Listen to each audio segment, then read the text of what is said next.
Olá pessoal, sejam todos muito bem-vindos ao canal Já Pra Bíblia mais uma vez. Hoje nós estamos aqui para falar sobre Gênesis capítulo 6. Eu quero me deter apenas nesse capítulo porque nós temos muitos detalhes para a gente compartilhar. Esse capítulo é o capítulo que inicia um projeto de destruição. Deus ele vai chamar Noé e vai lhe entregar um projeto que seria a construção de uma grande arca, onde apenas ele, sua esposa, seus 3 filhos e suas 3 noras, juntamente com todos os animais que Deus iria enviar, seriam poupados da destruição do mundo antigo. Era o final daquele antigo mundo, ou seja, de Adão até Noé, aproximadamente 1657 anos, aonde o homem só foi se degradando, caindo, pecando e se aperfeiçoando no mal, de tal maneira que Deus se arrependeu de ter criado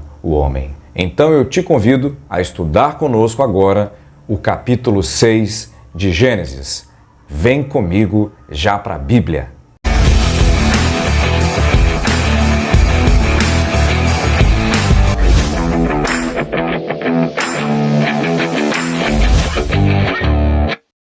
Como se foram multiplicando os homens na terra, eles nasceram filhas, vendo os filhos de Deus, que as filhas dos homens eram formosas, tomaram para si mulheres, as que entre todas mais lhe agradaram. Então disse o Senhor: o meu espírito não agirá para sempre no homem, pois este é carnal, e os seus dias serão 120 anos. Ora, naquele tempo havia gigantes na terra, e também depois, quando os filhos de Deus possuíram as filhas dos homens, as quais lhe deram filhos. Estes foram valentes, varões de renome na antiguidade. Viu o Senhor que a maldade do homem se havia multiplicado na terra, e que era continuamente mal todo o desígnio do seu coração. Então se arrependeu o Senhor de ter feito o homem na terra, e isto lhe pesou no coração. Disse o Senhor: farei desaparecer da face da terra o homem que criei, o homem e o animal, os répteis e as aves dos céus, porque me arrependo de os haver feito.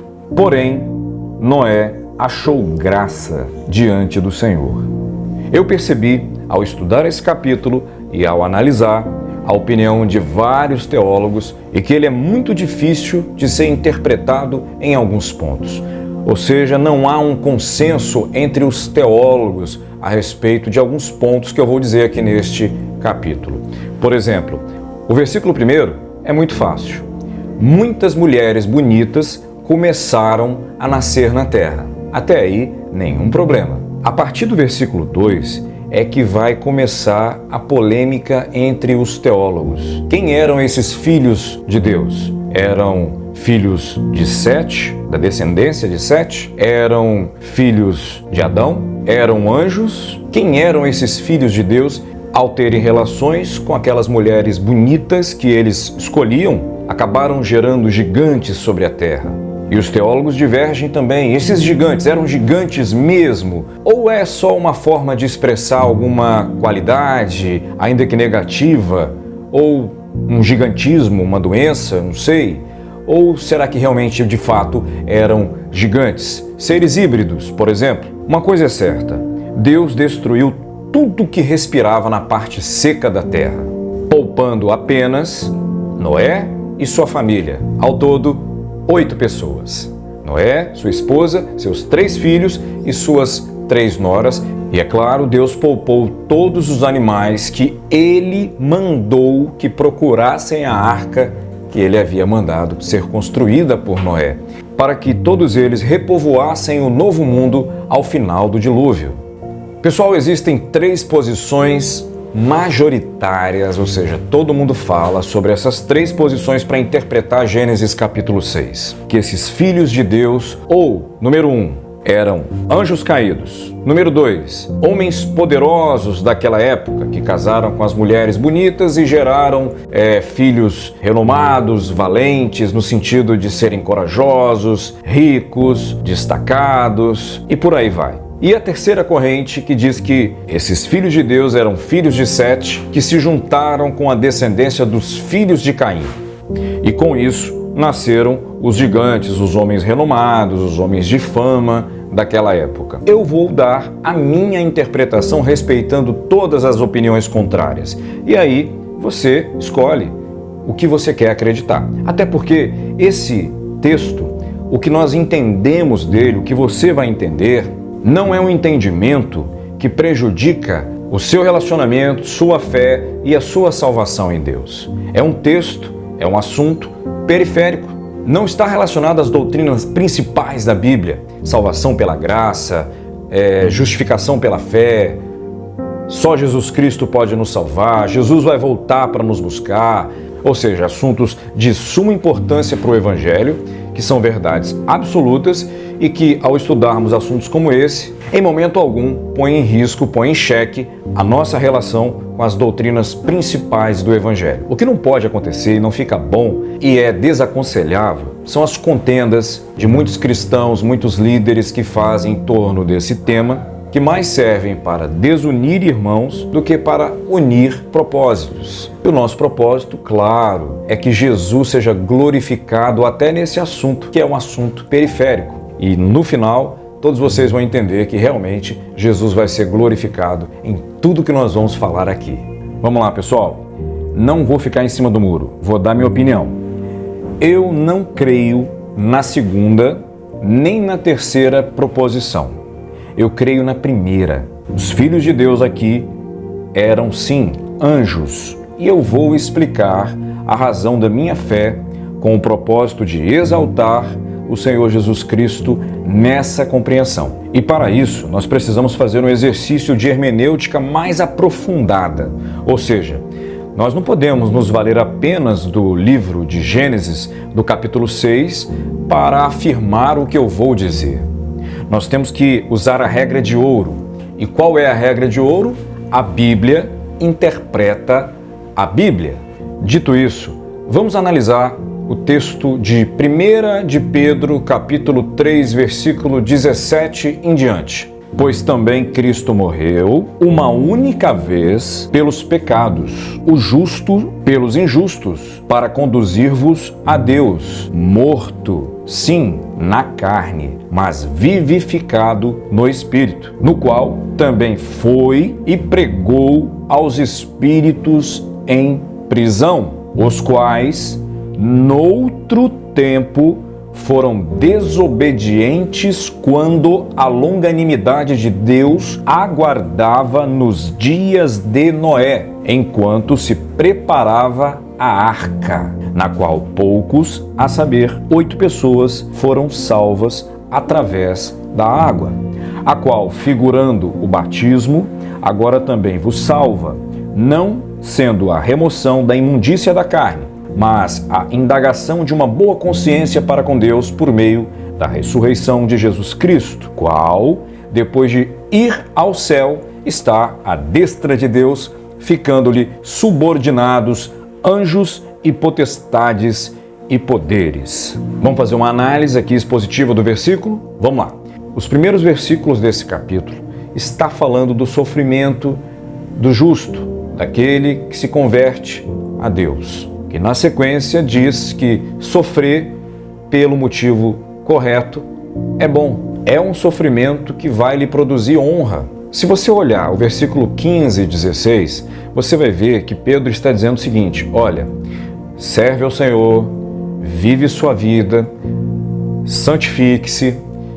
Se alguém perguntar a respeito da sua fé, explique a razão, por que você crê em Deus. Se você tiver que sofrer pelo nome de Cristo, sofra, Deus vai te honrar. E logo na sequência, vem falando do sofrimento de Cristo, assim como Cristo sofreu. Por isso que é importante analisar o contexto.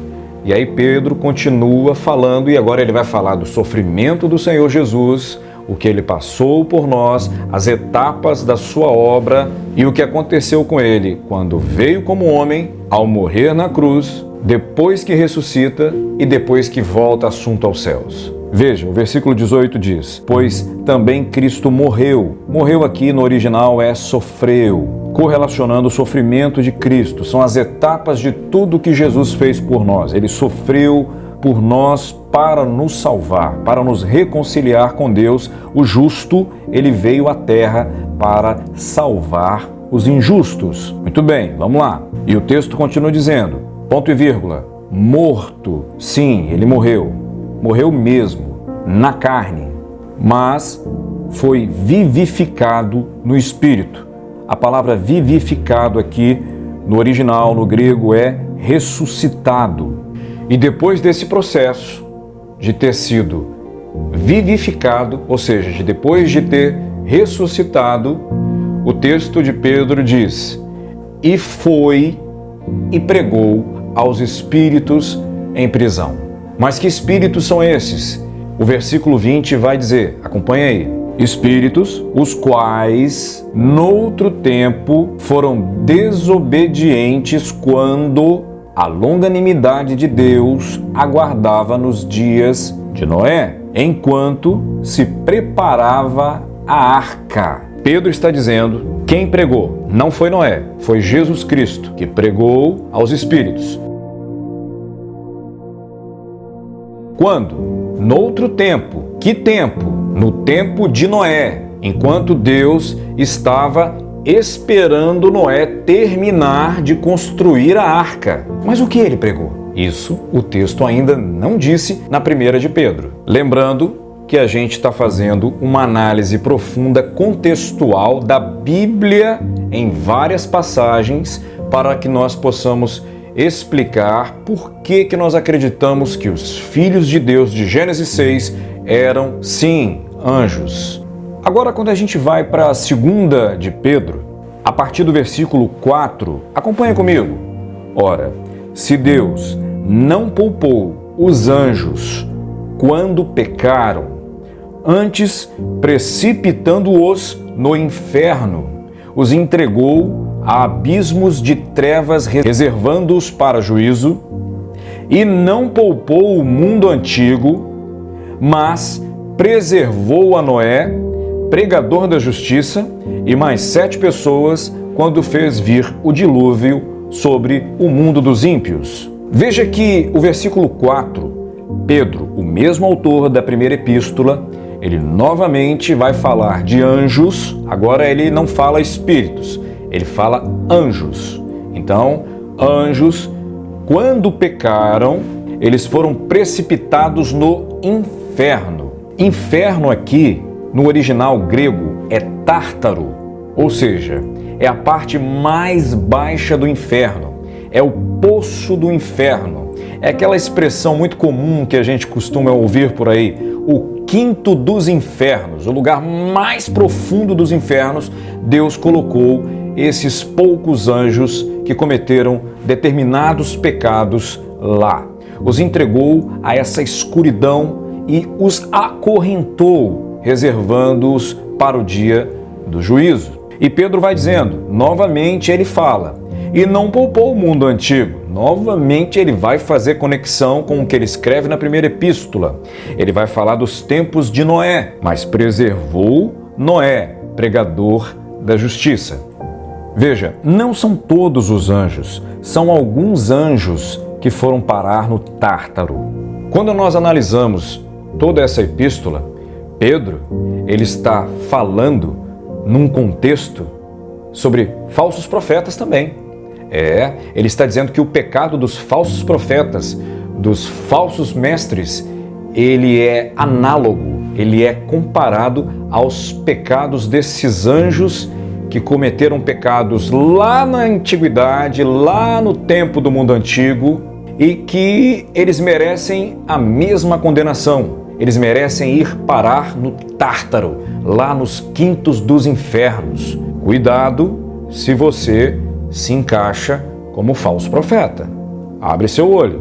Ainda há tempo de se converter dos maus caminhos e abraçar o verdadeiro evangelho de Cristo. Pois os falsos profetas não serão poupados por Deus, assim como ele não poupou seus anjos que pecaram. Que anjos são esses? Os anjos caídos. Veja, ao compararmos a primeira e a segunda epístola de Pedro, nós percebemos que ele está falando do mesmo grupo de seres. Em 1 de Pedro, ele fala espíritos em prisões. Na 2 de Pedro, ele fala de anjos que não foram poupados e que foram aprisionados no Tártaro, do lugar mais fundo dos infernos, do lugar mais fundo, no poço do inferno.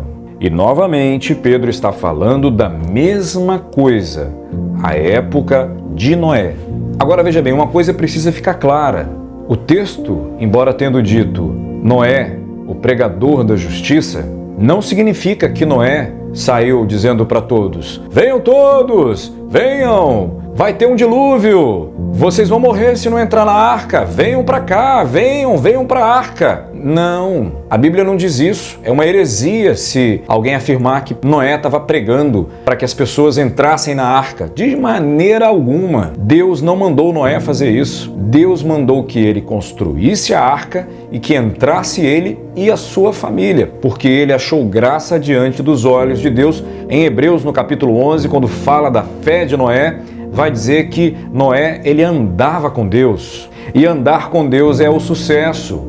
Andar com Deus é a vitória, o segredo é andar com Deus. Noé andou com Deus, foi poupado, sua família foi salvo, enquanto uma geração toda de ímpios foi condenada. Então, andar com Deus é a vitória.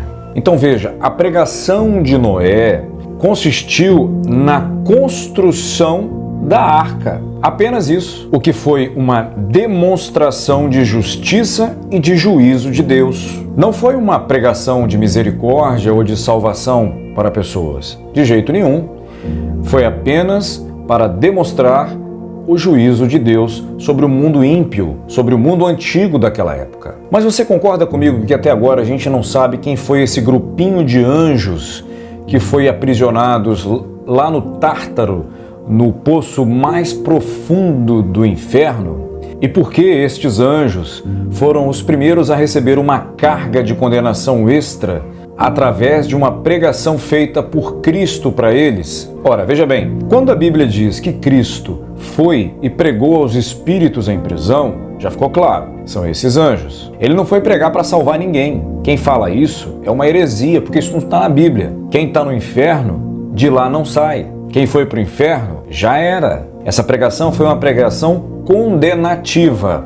Foi uma pregação que Cristo fez para que ele fosse exaltado, glorificado e que, assim como ele fez com o chefe daqueles anjos caídos, lá na cruz, quando ele esmagou e pisou na cabeça da serpente, lá na cruz, pisou na cabeça de Satanás, ele foi ali naquele lugar e pisou também na cabeça daqueles espíritos caídos, para dizer: eu venci, vocês estão debaixo dos meus pés também. Mas aí eu pergunto para você, será que a Bíblia nos diz quem foram esses anjos caídos? E o que foi que eles fizeram para estar ali? Diz sim. Preste muita atenção no que o apóstolo Judas ele escreveu em sua carta no versículo 6. Agora, antes, veja que Judas e Pedro, eles estão falando do mesmo assunto. Eles estão falando da condenação dos falsos profetas, ao passo que iguala o pecado dos anjos ao pecado dos falsos profetas, que vão receber a mesma condenação. Vejamos o que Judas,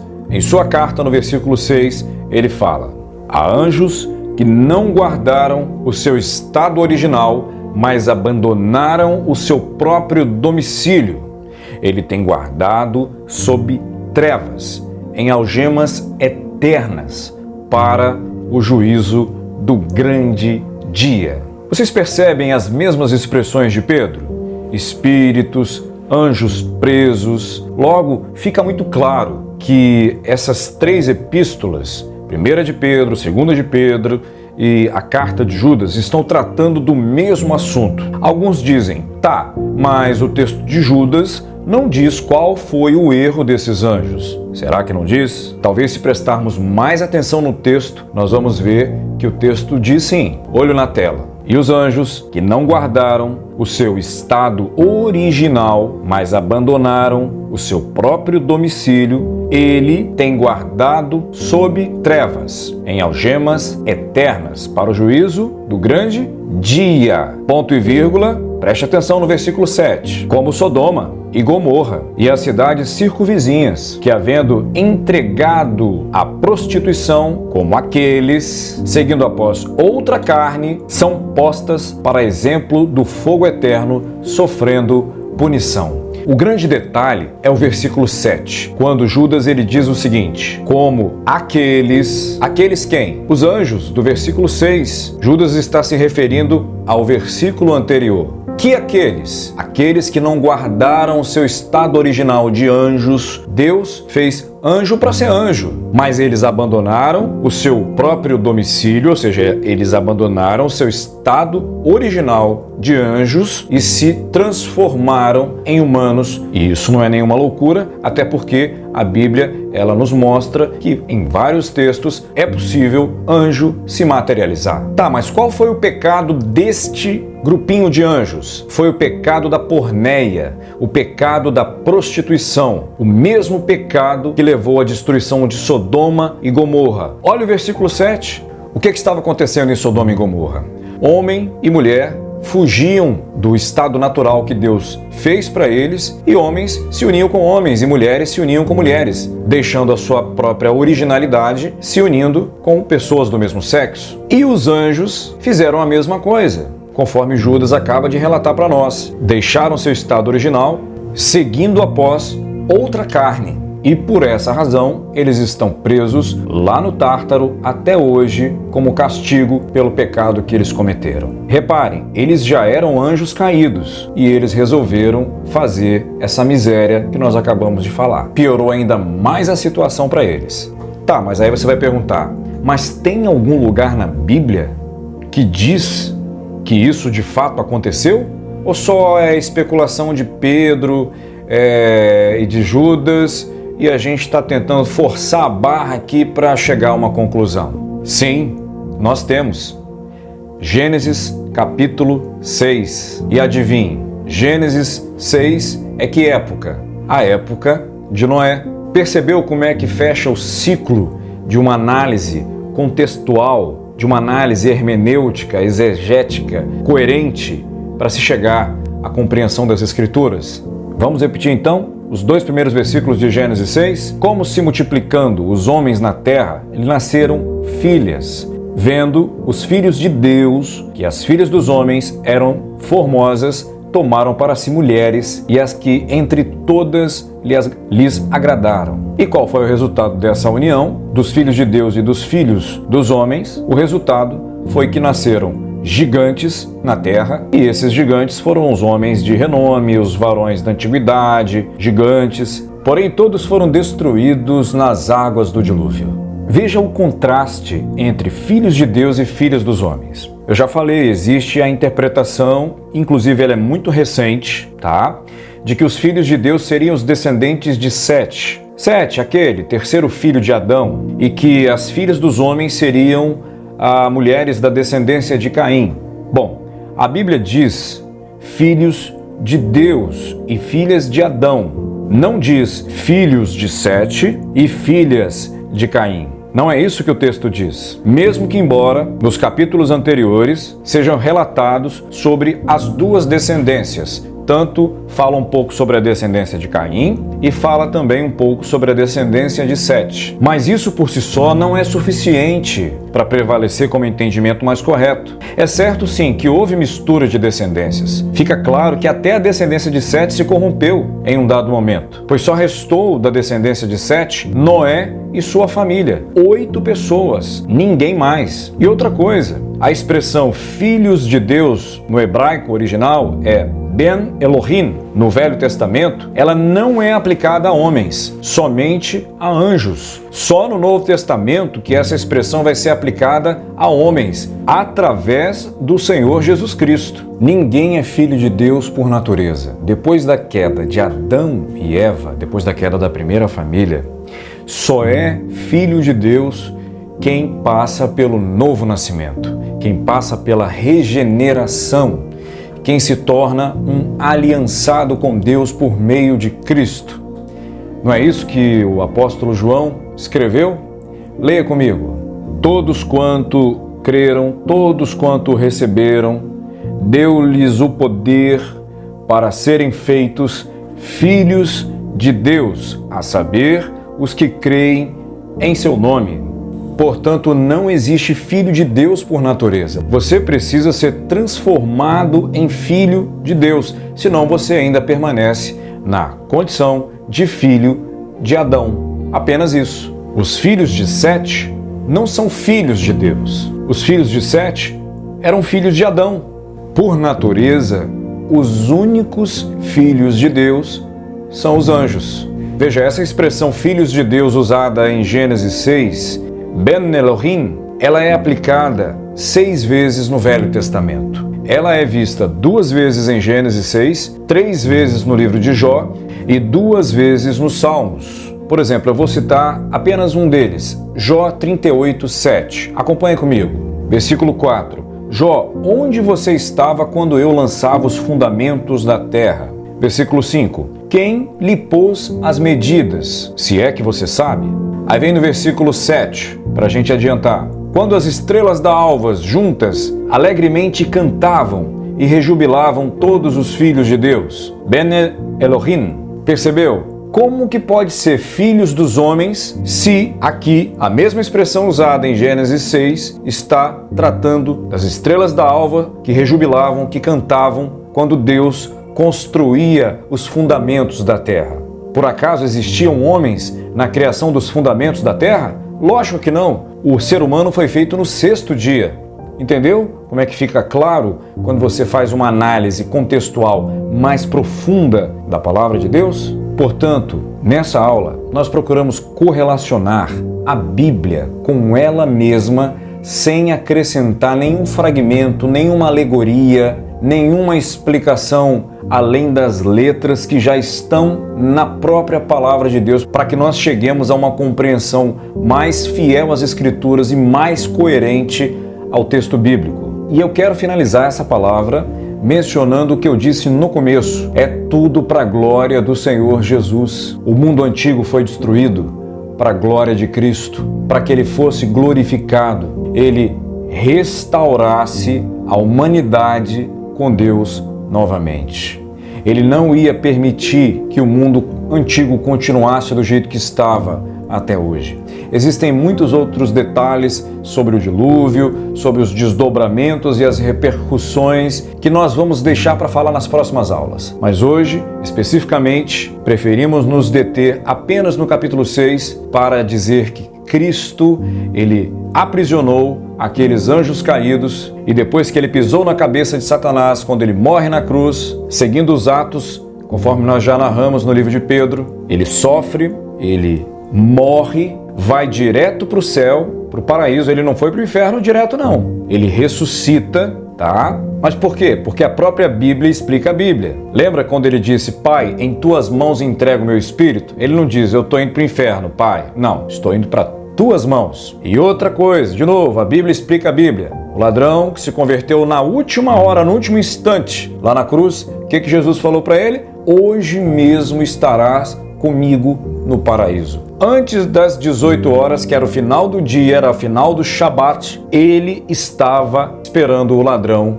chegar, o ex-ladrão chegar no paraíso. Quando ele ressuscita, vivificado dos mortos, ele desce ao inferno para pregar aos espíritos. Que espíritos? Esses anjos caídos. Por que eles foram para lá? Porque se prostituíram, porque pecaram, conforme nós já falamos. E o que ele pregou para eles? Pregou para eles a mensagem de juízo e de condenação sobre eles, pisando na cabeça deles, mostrando para eles que ele venceu e que ele é o Senhor dos senhores e que aqueles espíritos ali teriam que submeter a ele, porque a Jesus foi dada toda a autoridade no céu, na terra, no inferno, em todo lugar.